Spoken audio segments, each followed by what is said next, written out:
And we're live. Welcome everybody here to the Lakers Lounge podcast for the second time today. I would hope that you guys checked out the conversation that I had with Miriam Fader earlier today. We talked about her new book about Hakeem Olajuwon and the impact that he has had on not just the basketball world, but actually like the world. Like Hakeem is a fascinating dude. So check out that podcast. And at the tail end of it, we talk a little bit about Bronny too, but not too much. There's only a couple minutes there. You could skip it if you want. I would like to skip this podcast, to be completely honest. We're talking about the game that we just watched between the Lakers and Warriors. I'm joined, as I will probably be for the vast majority of these post game shows, by Raj Chapalu. Raj, are you okay? Like you. Right before we went live, you said, I have a lot of thoughts on this game. That makes me a little nervous, to be completely honest, because I don't even think the Lakers have a lot of thoughts about that game. This was a legit ball game for, this was a legit ball game for the team we were playing. And it was sold, Anthony, as a dress rehearsal. JJ said he would play his first 9 to start, and that's what he did. We got to look at the 9. I didn't like a lot of what I saw, and my main just big takeaway was I didn't like how much better Golden State looked than us for a majority of this game. And Golden State is like a team that will be fighting for the play-in. Like that's a team that will be fighting at in my opinion, the bottom of the West. We should not look that far away from them. I know it's a preseason game. Just it's not about preseason or the shooting. The Lakers went 4 of 18, I believe, from 3 in the first half. I didn't like our offense. I didn't like the style of it. The concerns I have over the summer continue to play a part in this game in terms of the defense and our speed and our athleticism. I joked, a few pods ago about how this team's going to eventually find their way to the Cam Reddish hole. And we did again tonight. I thought, yeah, a lot of concerns. I'm going to rewatch this game in a few hours. And why? Ooh. What do you mean?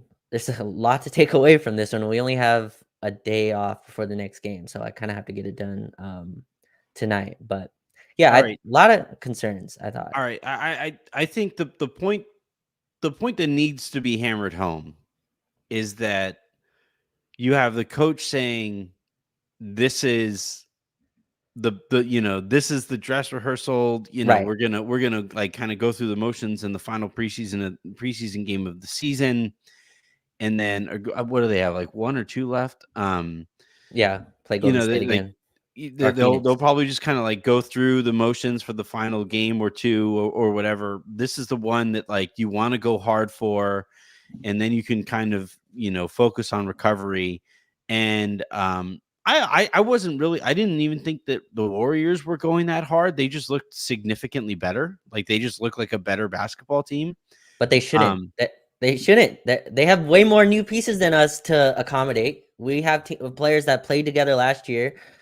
They should not look this much more in sync than us. Buddy Hield looked like he stepped in and became Clay in their offense. You know what article I saw earlier, Raj, was that Terry Stotts is able to kind of, he doesn't have to, completely reinvent the wheel with the Warriors offense. He basically gets to just, make some tweaks here and there. And he is widely respected as this offensive guy. And he's somebody that the Lakers have targeted over multiple off seasons. And for whatever reason, he just does not want to work. I went over some reasons in my piece today for Clutch Points. But he does not want to work for the Lakers. And, you kind of compare, like if I was to say, all right, on one side of the court, you had Terry Stotts writing up plays and designing the system and tweaking the system and being solely focused on that. And on the other side, you do have Greg St. Jean in charge of the offense. I'm going to be honest, like that's kind of what it looked like tonight. One team's offense, like we all off season, and I've provided a bit of an explanation for like why it appears that the Lakers are just kind of firing up threes willy nilly. But you should start, especially if this is the dress rehearsal, they should have a little bit better understanding, I think, at this point of like what is a good 3-pointer. So I don't know. I'm there with you for the most part as far as like and especially foundationally in your argument that like this was tagged as a dress rehearsal. The coaches thought so. JJ Redick is saying so, all of that stuff. And even more so than like design of the offense and shot selection and stuff like that, I just thought the Lakers came out with pretty shitty energy. Like I thought they were just like really going through the motions. At one point today, Kyle Anderson beat Rui Hachimura and LeBron James down the court. You know Yeah, what Kyle Anderson's nickname is, Rod? slow mo. Mm-hmm. Yeah. And so like you can't like the one thing that I've been told by even people around the league of as far as like, their initial impression of the JJ Redick era is like, well, he at least has buy-in. But when you say Sure. that this is supposed to be some, like legit dress rehearsal and the team no shows like that, that kind of starts to create a little bit of doubt on that front too. Yeah, just on Kyle Anderson, there was another play, Anthony, that made me way more upset than that one. Kyle Anderson, by the way, has a jump shot that takes 20 seconds. He pump faked. I don't remember if it was Reeves or D'Lo who ran out at him and like completely flew by Kyle Anderson and allowed him to reload. So he already loaded once on the pump fake. Yeah. He got the opportunity to reload his slow shot and hit a corner three. I'm not sure how much this was on like JJ or whatever it is or the buy-in. It's just I thought it was upsetting when it was very clear like Draymond was into this game in his own way, right? Was very competitive, was talking trash throughout Mhm. it. I thought Steph was pretty locked in, not like 100%, but you could tell like this was all right, we're getting ready for the season type of game.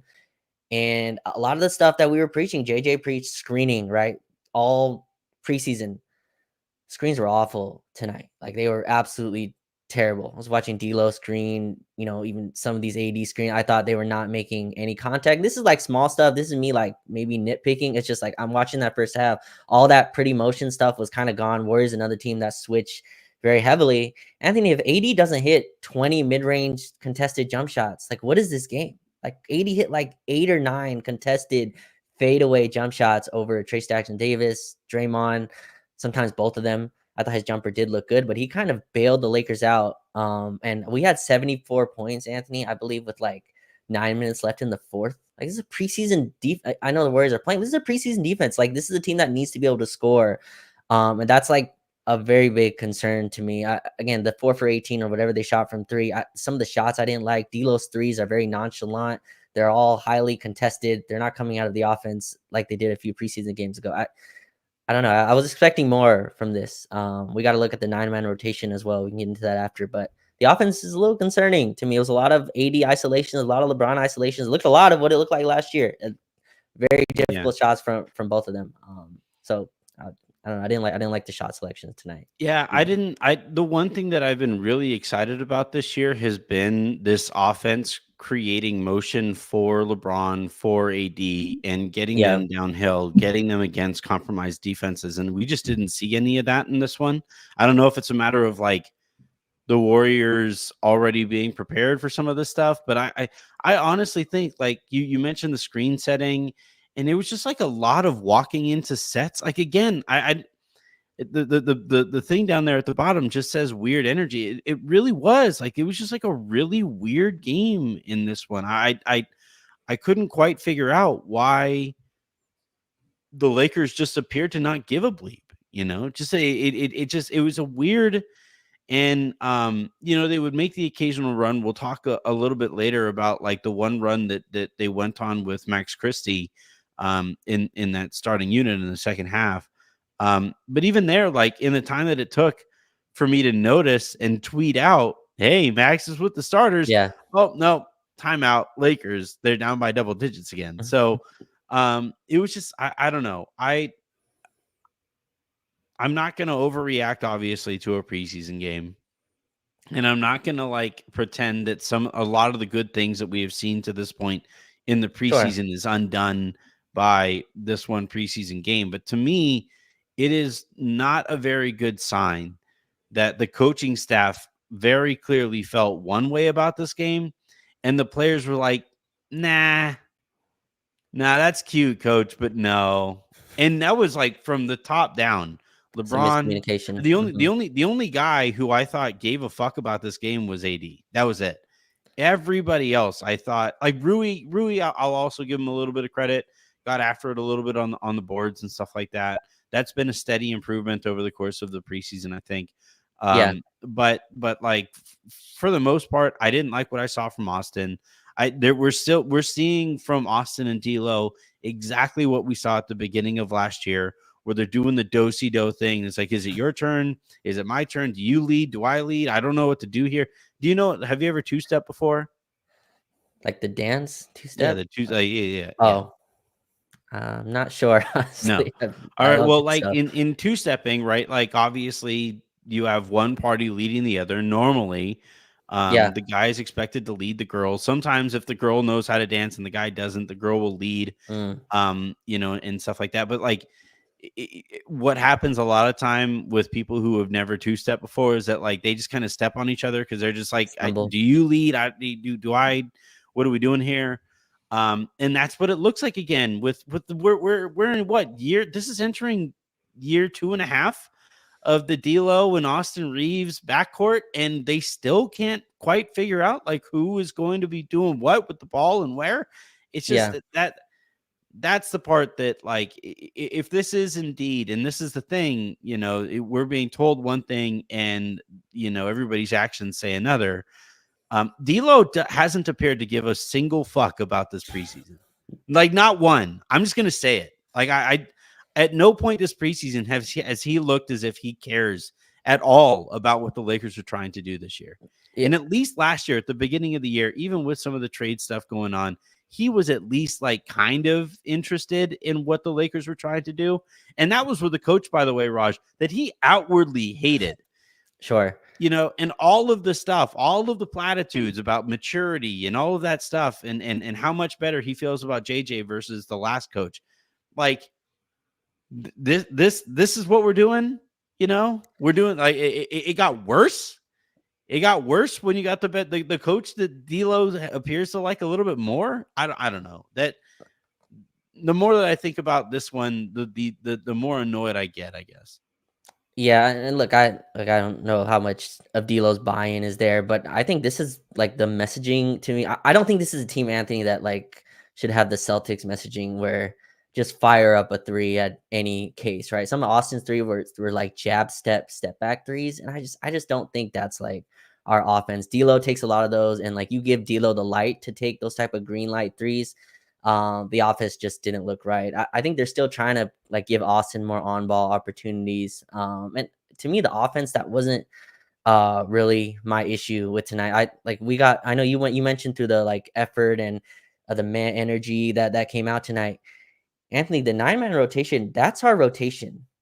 And I think like there was some glaring stuff that came out. Number one, like I wrote this down. We're back to these 3 guard units, which I said was always going to be the case when you just stack the roster up and down. I think we're going to try and see if Max and Dalton are threes. Yeah. I don't think they're threes. No. And I think it's going to be very difficult to get away with that. I don't know if we looked at the schedule, but we play Phoenix, I believe, 3 times in the first month, if I have that correctly. They're going to eat that lineup alive. Yeah.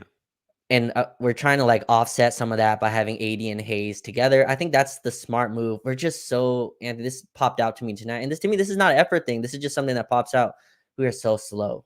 Like this team is extremely Yeah. slow and unathletic at the backcourt / like 3 position. And that's a really tough place to be in a Western Conference to me that has a bunch of guards and forwards that run their action. It's just it's gonna be really tough to kind of survive. Gabe Vincent, I thought, has looked healthier, but like he can never grow until like 6'6". That's not happening this summer, Mm-hmm. maybe any summer. It's just not how height works. But like Gabe Vincent being 6'1", and we're playing him next to one of the guards, so D'Lo or Austin, and then we're playing a 3 next to that. I think this is our 9-man going into the season, and I'm concerned. And like the defense to me is a legit concern. When AD steps off the floor, like who's guarding? We had a 5-man out there, I believe, like of Dalton, Rui, I think it was Austin and Braun and Hayes. It's like That's super slow. And Golden State went on like a 12-0 run to like put the lead to double digits. Foot speed to me is something that's glaring. And I think JJ is gonna try and answer that by like giving Cam Reddish a shot. I think that's gonna happen in the first like few weeks of the season. I think Cam Reddish is gonna get a shot. But that stood out to me, Anthony, of tonight. Is like we are so slow. And that's something we can't really solve until Vando. Hopefully Vando's healthy when the season kicks in a He's few. they're saying that he's on track to be ready for the regular season that starts in a week from Yes, tonight. 7 days. And yet he is not participating in contact drills. So like December. basically Gotcha. we need that up, like if he is actually on track to hopefully be back by the regular season tomorrow, we need to get an update that Jared Vanderbilt participated in a contact drill. Because if not, like they're running out of time. There's literally so many. There are only like 4 practices basically between now and the beginning of the regular season. Yeah. That's why I said the other day, right? Like, they could, again, platitudes and stuff. They could say all they want that he's on track, no setbacks, all that stuff. Like, you can keep on telling us that. I'm not going to believe a word about it until I actually see Jared Vanderbilt out there on the court. So as it stands, I can't figure him a part of this rotation. I can't figure him a part of this roster, frankly. And like you said, it's a roster pretty much like devoid of high level athleticism. Like Max Yeah. Christie and Dalton Connect can't stand out as higher level athletes on your in your backcourt because you have Gabe Vincent, who's too small to figure as an athlete at all. You Mm-hmm. have Austin Reeves and D'Lo, who were both below average NBA athletes. Mm-hmm. That leaves Dalton and Max as your high level NBA athletes in your entire backcourt rotation. That's tough, man. And that's why I've been talking about Max starting, just Yeah. to inject some of that athleticism into those first groups. We got to look at it again tonight. I just it's yeah, I mean, look, by the way, we knew this stuff about this roster, Raj, Y- months ago. You know. It's funny because I don't. Were you able to watch the Spectrum broadcast tonight, or were you watching? Yeah. You were okay.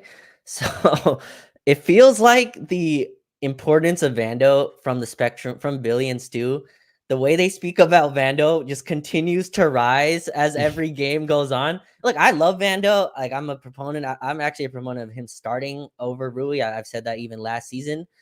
But like he's almost being sold as like we're getting Scottie Pippen back, which is not what's happening. But obviously he's still important for this team. I do think it's an issue that like this team's so heavily reliant on Vando. Stu today called him the best defender on the team. Like it's like it is rising up Well, in he terms of is. Well, other than AD, other than right? 80, yeah. But Yeah. Stu didn't use that qualifier. He just threw out best defender on the team. It's like this team needs Vando, best defender, best energy guy. That'd have been Like, great if AD heard that, walked over to the yeah, booth, and just like smacked Stu upside the head. right, Um, yeah. yeah, it reminds me very darkly of No, don't the say it. the No, Trevor Reese thing, no, don't right? do it. Doesn't it? No, no, no, Can't no. judge can't judge this team until Jared Vanderbilt is back. By the way, Jared Vanderbilt got played off of the floor in the previous playoffs, like before he got hurt. So last playoff he wasn't able to play because he got hurt, and then previous playoffs he got played off of the floor eventually because he can't shoot, and is a 0 offensively and isn't good enough defensively to make up for the 0 that he is offensively. Like again, like this is the thing. Did you see today, Raj? Hmm. Do you know who Jerry Jones is? Uh, Owner of the football team, the Cowboys owner, Yeah, so the Cowboys owner like was doing a radio interview, and Okay. he like they were asking him some questions about the roster, which went untweaked. like unaddressed, like several holes in that roster went unaddressed, in the last offseason, and they're asking him about it, and then he just kind of like flips out and like threatens to fire these guys. And he's like, I will bring in hosts who will ask me nicer questions. And Wow. it's like I'm watching this, and remember coming into the year, Jeannie took, one of those interviews, and he was like, what do you say to critics of the Lakers not doing this and critics of your handling of this and that? And she just called everybody haters, and and said that like we have to address the haters through our play. And it's like, no, you address the haters through like actually like doing everybody's jobs, hiring people to get people to do their jobs, and then making sure that they actually follow through by actually doing their jobs. And I like, how many different seasons now are we going to go into every single year with like, nope, can't judge this team until Trevor Ariza is ready. Nope, can't judge this team until Kendrick Nunn is ready. Nope, now it's can't judge this team until Jared Vanderbilt's ready. Like, there's a common denominator here. There are several common denominators here, and I know people get sick of my whining and stuff like this, and they get sick of my unending criticism of the way that the Lakers operate. But like, can y'all just like look at this roster? Can you guys just look at the fact that like the only plus, the closest thing to plus athletes is a rookie Dalton Connect? Yeah, and also like, again, I hate to be the one. Jared Vanderbilt plays like 20 minutes a game. Like, this is not, we're not getting like a 35-minute No. guy back. This guy that plays like 20 to 25 minutes. And I think these are important 20 to 25 minutes. They bring a lot of energy and like rebounding and toughness and stuff that we need. But I think a lot of people, Anthony, I think rightly are going to throw this in the it's just preseason box. I get that. Like, they can look a ton better on Thursday, and they probably will. It's just, there's a lot of stuff here I think that'll be like consistent with the season. And which is why, I don't know if you agree with me, and I said this earlier, I think JJ is going to come to the same conclusion Darvin did.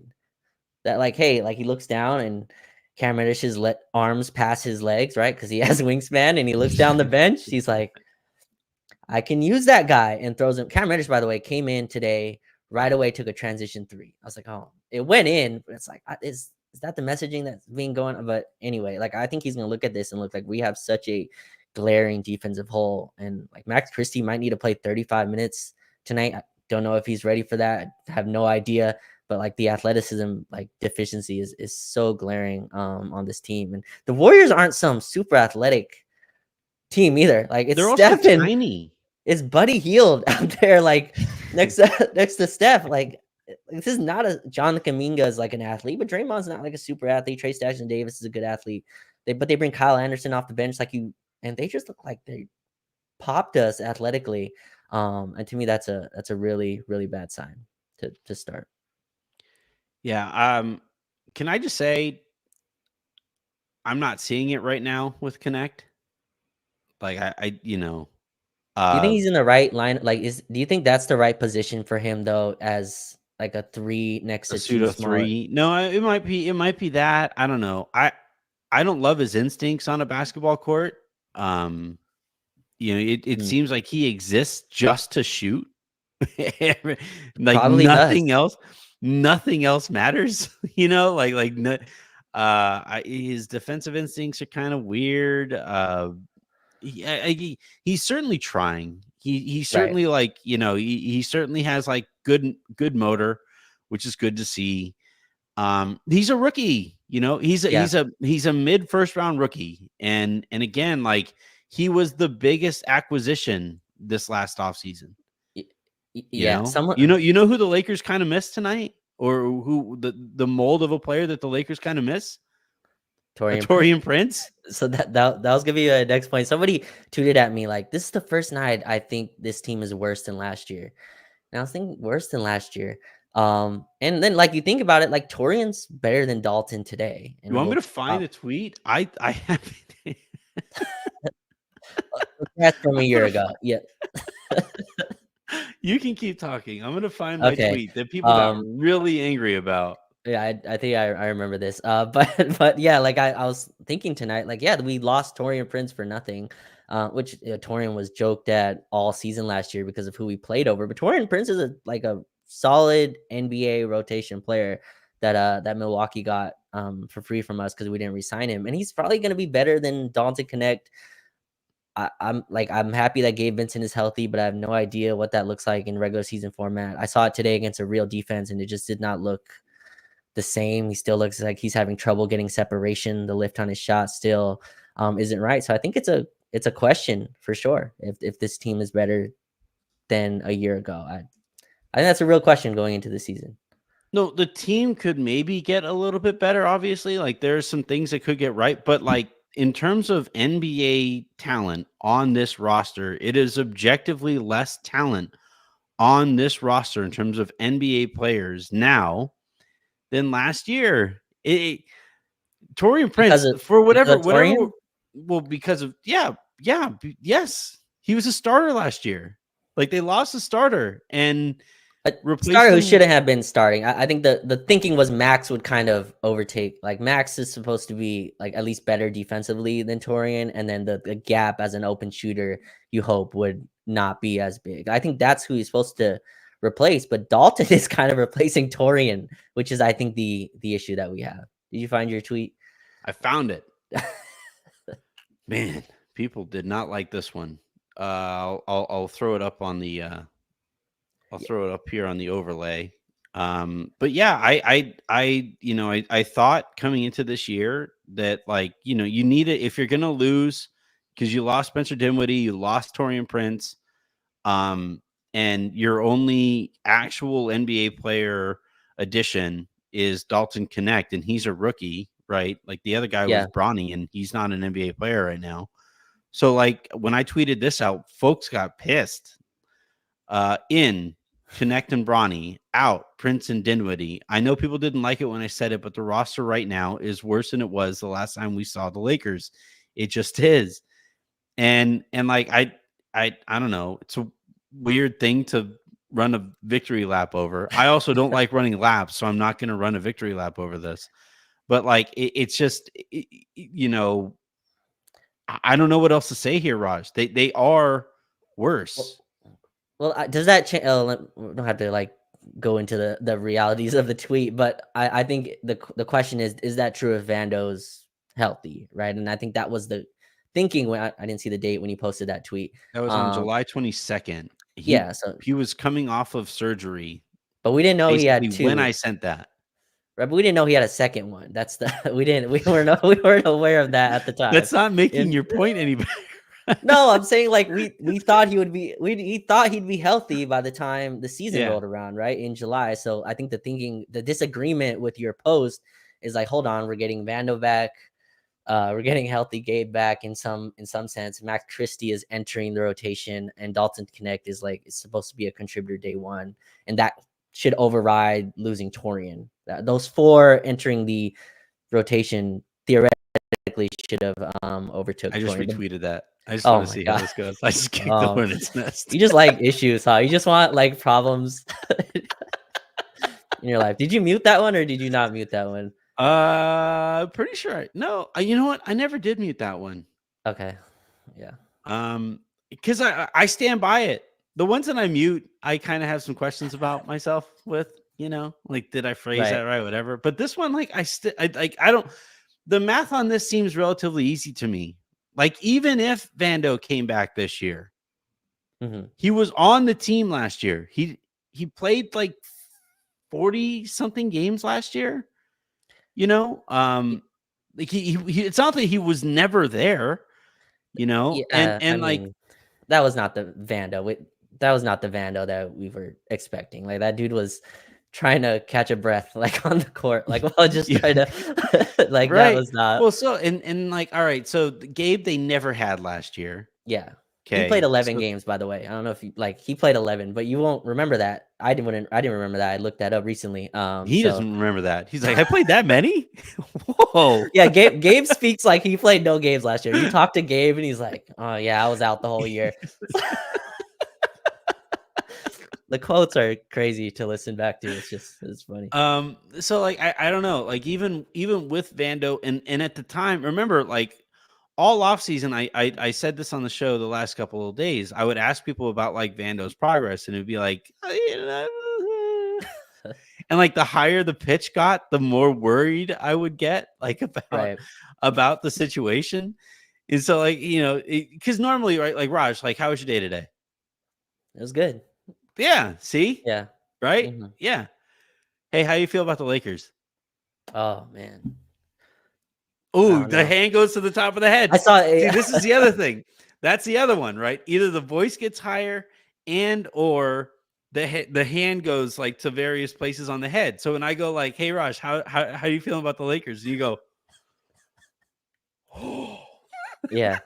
Yeah. Like sometimes the body just tells us stuff. Yeah. I don't know. Again, it's one preseason game.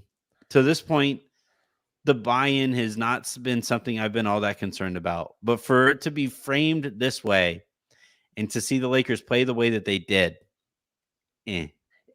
And I don't like I didn't tonight. I'm not sure how they were invested they were, but this is not like a buy-in. Like to me, the reason I'm more upset about this game is like this is a structural issue that's not getting fixed. Like people are, Yeah, telling me, this team needs a trade. It's October 15th. Like there's no trades coming. Like this no. is the team at least until February, in my opinion. I don't think any moves are coming. So this is a team you got to like be invested in. And a lot of concern. Anthony 80 went to the bench, and I'm looking like who is guarding, who is defending, and no one can guard their man. 80 got like 3 blocks, I believe, and the Mhm. blocks are nice, but like every single one of those, I was like, that dude should not touch the paint. How like why is that guy? Why is Buddy Hield at the rim, with 15 seconds left on the shot clock? So that's a lot of negativity. It's just again, the Milwaukee game I thought was, I mean, we forget the Milwaukee game turned out well because Quincy Oliveri went nuts in the fourth quarter. But if you take that out, like that's another team that was kind of running away with it as well. That's another legit ball club. I have concerns. Max Christie is not going to start, but our floor needs to raise so high on the defensive level that that dude needs to play a lot and probably needs to play with the starting unit. And if not, we're gonna have a tough time. Like our start of the season, Anthony, is Minnesota, Phoenix, the Kings. Like there's no throwaway game in like the first 5 games. There's no team to get your get your Yeah, workout get your against. reps in, yeah. It's all rough to start. Um, you mentioned Max Christie. I honestly don't want to spend too much time on this game, and we've been going like an hour plus on all of these episodes to this point. So we try to keep it under an hour. Max got out there with the starters in the second half because Austin, they're still being a little extra cautious about his ankle. Looked good for a short burst, and then the lead ballooned right back up to a 10-point lead. Here's Mhm, what I'll say, like even beyond, how Max looks with the starters, essentially with the way that the roster, with the rotation that JJ is using, you're having LeBron go to the bench and Max is coming in for LeBron, mhm, which now puts creative responsibilities on Max's plate inherently, mhm. right? It also makes you way smaller out there because now all of a sudden you're swapping out LeBron effing James, who is one of the most physically imposing presences in the sport, for Max Christie, who is a plus athlete, I think at the 2, becomes a negative physical, Yeah, you lose that. positional strength at the 3. And then, I want Max out there with LeBron. He's a LeBron player. He's a Yeah, low usage defensive hound out there. Like that's when Max is going to look his best. And if the rotation this year is going to be taking out LeBron and inserting Max, that does neither player any good there because LeBron instead is going to be playing next to Austin and D'Lo, who are offensive pluses that you don't necessarily need next to LeBron, but giant defensive minuses that now LeBron has to make up for on the other end. I don't love that rotation. Yeah, no, it's tough. And this is the lineup I was talking about earlier, Anthony. So we went with Reeves, Rui, Dalton, LeBron, and Jackson Hayes. That like, and someone told me that won't play in the regular season. I was like, are you kidding me? Those are all in your 9-man. They're all in your Like, rotation. they're Yeah. all in your rotation, and 3 of them are starters. What do you mean that that lineup won't play? 3 of those guys start for you. But Reeves, Rui, Dalton, LeBron, regular season LeBron, just caveat for LeBron fans. But and Jackson Hayes, it's just like, who's guarding in that unit? Like, no one could chase anyone off a screen. Steph got whatever he wanted. I thought Reeves is an okay chaser, but obviously Steph is a different animal. And then Rui's foot speed just got destroyed. Um, Rui's another one I'd love. I know we're trying to keep this under an hour, but I'm just like, if Rui's jump shot doesn't go in, what is he contributing? I still don't like him as a cutter. He doesn't screen enough. Still doesn't rebound the way I'd like him to. The defense stuff still isn't there. I have some concerns about him starting the season as well. But yeah, it's just a lot of lineups that it's going to be tough to kind of create positive non-AD units, which is why Anthony, like, I'm wondering if we should just go put our best defensive players out there when LeBron's out there, LeBron, Hayes, and like your other best 3 defenders, and just survive offensively until AD gets back in. I think these second units are going to be rough. But yeah, JJ has a lot to look at. You know, I think this game is important. I don't think this game they should throw it away in the trash. Like, I think there's stuff to look at here. The Warriors are a team you're going to play a lot. They're in your division. They should not cook you like this, and even if it's a preseason game. Yeah, the issue with getting all of your defenders out there when AD isn't out there is that it makes it way more difficult for LeBron to operate offensively. It's a Because now trade-off. Mhm. you have Vando kind of taking up space in the key because he's probably going to need to be in the dunker spot, or he needs to operate as like the dribble handoff guy or screen setter or whatever. And that's if we get Mhm. Vando back. And then, you know, if it's Max, like Max's shot hasn't looked quite right this preseason. It's kind of come and gone. Yeah. Austin's shot also looks a little. It looked like they really tried to speed up Austin's shot this summer, and it's thrown off his rhythm. I Do you don't like the like. shots he's taking? Like, do you like the shot Well, that's the selection? thing. Like we honestly, this is now a point of contention. This is now, I think, something that's worth talking about. The types of shots that the Lakers are taking. I thought Yeah. that there was like kind of a fair explanation. Again, I said it earlier in the show, and I've said it previously before. Taking all kinds of threes basically to get accustomed to just getting them up, and then kind of trimming those down in terms of quality over the course of the preseason.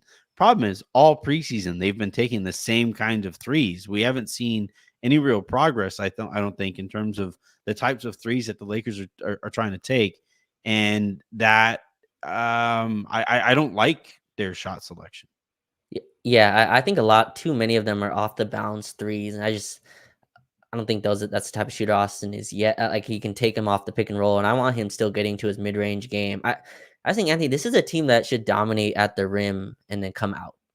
But like, we're trying to fit them like a square into a round hole. Like, we're trying to make them a high volume 3-point shooting team, and like, you get past, obviously Austin D'Lo can do that, but then it's like Dalton, and then from there, like, where are your 3 points? Like, I don't want Cam Reddish coming in taking transition threes. Gabe's not there yet to me as a 3-point shooter, at least from his health. I don't know. I feel like this is still a team that should like Gabe has dominate. not been a 3-point shooter his entire career. Well, he's been a streaky shooter, right? He's a guy He's that a can get. 33. He's like a 34% 3-point shooter for his career. I don't know why people are expecting him to like turn that around in year like 9. He Yeah, had a well, I mean, good playoff run. sure, but like, he's at least supposed to have these games where he can go off, right? Like, so like shooters like that, I think the percentages don't tell. Like, you want a guy like that seeing if he has it that night and they can kind of carry you, right? Like, that's kind of the type of 3-point shooter Gabe. What I hope it's not past tense, but that's the game. That's sure he was in Miami. There'd be games where he gets hot, and there's other games where like he shoots 0 for 6 or whatever it is. It's just you try to kind of ride his hot hand. He's a bucket getter at like 6'1" or 6'2", whatever it is. But yeah, I haven't liked the 3-point shots. I haven't liked the attempts. I haven't liked the shots that we created out of just ISO basketball, a lot of switch hunting basketball, for our guards. I haven't liked that, but yeah, I'm hoping Anthony on Thursday is a little different, a little bit more variety, maybe more focus, maybe more, focus on the screen setting and all that stuff. But tonight I just didn't enjoy the competitiveness that we showed. Gabe Vincent's 3-point percentage over the years. His rookie season, he was a 22% 3-point shooter. His second season, he was a 31% 3-point shooter. His third season, he was a 37% 3-point shooter. On decent volume, that was on 4.8 attempts per game. Last year, or his final year in Miami, he shot 33% from 3-point range. And then last year for the Lakers, he shot about 11% from 3-point range. Not an exaggeration. I don't know. I don't know. I'm trying not to say the thing that I'm thinking, but I'm thinking about, like, you might as well just let the take fly. It might be that the Lakers got kind of bamboozled by a playoff run that Rob Pelinka finally paid attention to. The last thing that I want to say here before we get out of here is this is the first test, I think, of JJ's tenure, where this is the first, he felt one way about the game. The team very clearly felt another way about the game. This is where he needs to be able to go in there in the locker room. And by the way, we do have some starred comments, so this isn't the last thing that we're going to be getting to. But this is this is the first time that JJ Redick needs to go in there and be an outright asshole and tell people this game is not, this was not good. This was not okay. This is not the way that we are, whether it's attention to detail, whether it's physicality, whether it's give a bleep, this was a no-show game that was not nearly as competitive as the score would indicate, because like you said, AD was an absolute blowtorch out there. I'm really kind of curious how this is going to go in the locker room with a coach to this point who has gotten by on a lot of platitudes. He, is winning these, reporter scrums and stuff like that with these semantic games. This is the first time that he's actually going to have to do some real coaching. For sure. And the crazy part about this, Anthony, is you can have all the buy-in, the team could be locked in. You could still get destroyed by Phoenix on Thursday. That's how good the league is. That's how good the West, even with some teams dropping, the West is still a competitive bloodbath night to night. So yeah, all the I think the preseason and I think you've reported and others have reported that the vibes are good. The vibes are great. Darvin's gone, and that's kind of created this new vibe. I don't care how good the vibes are. If you're 1-5, that goes out the door very quickly. There's, so winning has to kind of be attached to the vibes as well. I'm interested in their approach on Thursday. Phoenix is playing well. They found a really nice rookie in Ryan Dunn. Like him a lot. Big size guy that don't think was draftable at our position, but I like the rookie that they have. Beal looks like closer to what he was. So we'll see on Thursday. Tonight was not a fun one to watch. All right, let's dive on into the super comments that we do have, which means all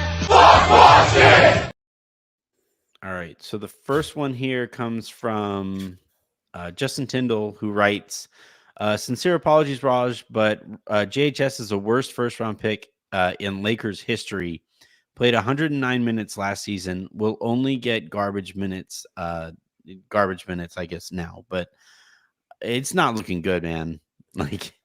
So I'm not gonna pay bail for the game that happened tonight. That's not gonna do. He missed a lot of bunnies. Didn't look great. Field looked off. Again, I wish they kind of let him play the point. They started off with him playing next to Gabe, and Gabe kind of brought the ball up, and he's kind of, I think they're trying to see if he's a 2, because that's his only path to playing time. So I think they're trying to see if he's a 2. He's not a 2. But I understand he did not look good tonight. There's no going around that. But yeah, worst first round pick in Lakers history. We got to do some homework on that. Yeah, that's picking my brain. I think Anthony Brown was a first round pick. Or was he a second? I think he was second. Yeah, I think he was Let's like see. 32. Lakers first round pick history. Oh, we're doing this now. Yeah, why not? So let's see. I mean, like, all I right. just don't So want this to first be round true. picks. I don't know how you felt about Chuck Hanger in the 1948 draft. Okay. You had Kevin O'Shea, Clyde Lavalette. Mhm. I'm gonna go ahead and say this starts. Where should we do the cutoff here? Let's do from L 2000. LA Lakers history. Yeah, no, dude, last 20 years. So players that like we actually have All right. knowledge of. Last 20 years. Well, man, that might actually be the worst first round pick. And I mean, it's early, so he might be the worst currently. But yeah, all right. let's go through this. So let's see. Jaden McDaniels, definitely not. Isaiah Jackson, Yeah, Isaiah Jackson. he's Yeah, I not don't. great. Um, let's see. I mean, Isaiah Jackson's still on the Pacers, and I think like playing. So That's true. Yeah. Tony Bradley in 2017. I think, okay, that's you probably know, of that one.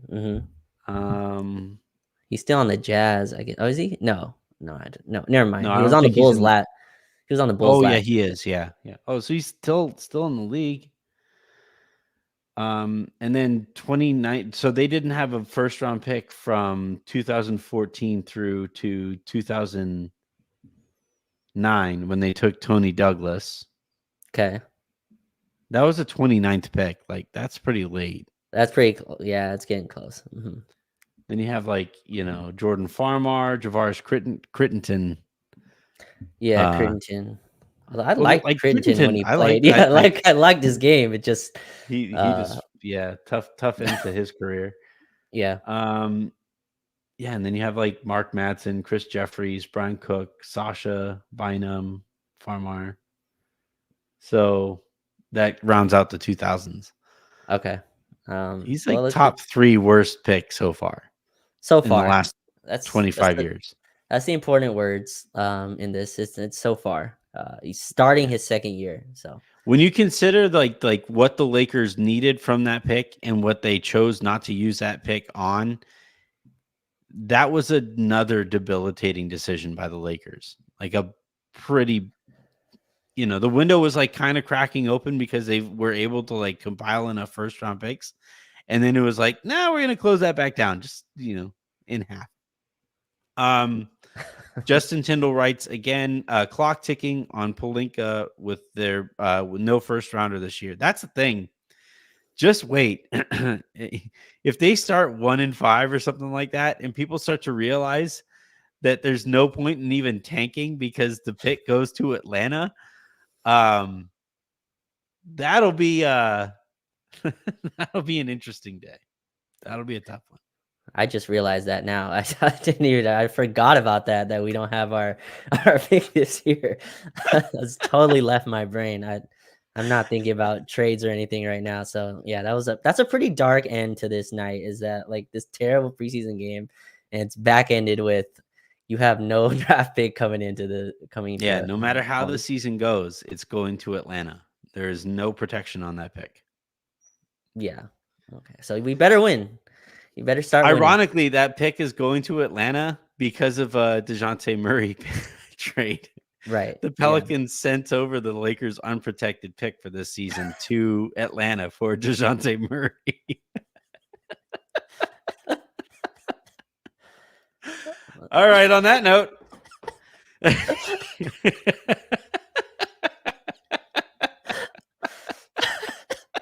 That's terrible. That's I just should make terrible. like an on that note like overlay for the bottom. Used our own assets to get DeJounte Murray. That's just insane. Absolutely insane. It's a nasty play by the Pelicans. That was pretty mean, actually. You know that point guard you guys all wanted really badly? Yeah, you're not gonna get him. And if your season goes poorly, that pick is going to Atlanta anyway. All right. Yeah, I think that is going to, yeah. So some people were saying, Derek Character, he was a second rounder. Mhm. Mo Wagner is good now though, so that's an Yeah, Mo issue. So Wagner's, yeah. wasn't good with us. I mean, he was part of the Kawhi cap space thing, so it's kind of tough to Yeah. know how we felt. All right. Yeah, that is going to do it here for this episode of the Lakers Lounge. We do have another episode. So what's today? Tuesday? How is it only Tuesday? Wednesday's episode, I'm going to have my buddy Kirk on, and we're going to talk about the Mavericks as another entry into our contender series. Thursday, I'm going to go ahead and jinx it. Screw it. Trevor is going to be on the show Thursday, like late morning. And well, no, yeah, I got to figure that out again. But Trevor is supposed to be on the show on Thursday, which I don't know. I think that's late morning Pacific time. So look ahead for that. And until then, until the next time you guys hear from us, I'm Anthony Irwin. That was Raj Shapalu. This has been the Lakers Lounge. Please do check out Raj. Malcolm is saying you need to be in the Discord. You need to join the Discord to try to defend the JHS pick. That is a request. I'll do that on a different night. I don't think tonight's the night to like bring my sword to that fight. Like I don't think that's I don't think tonight's Your sword just like falls over. Like meow. Yeah, not tonight. Yeah. It's like you unsheath it. Yeah. Yeah. Keep an eye out for all that stuff. Please do check out the conversation I had with Miran earlier today. That was a lot more fun than tonight's game was. And have a great rest of your day. Make somebody else's, and I will talk to you tomorrow.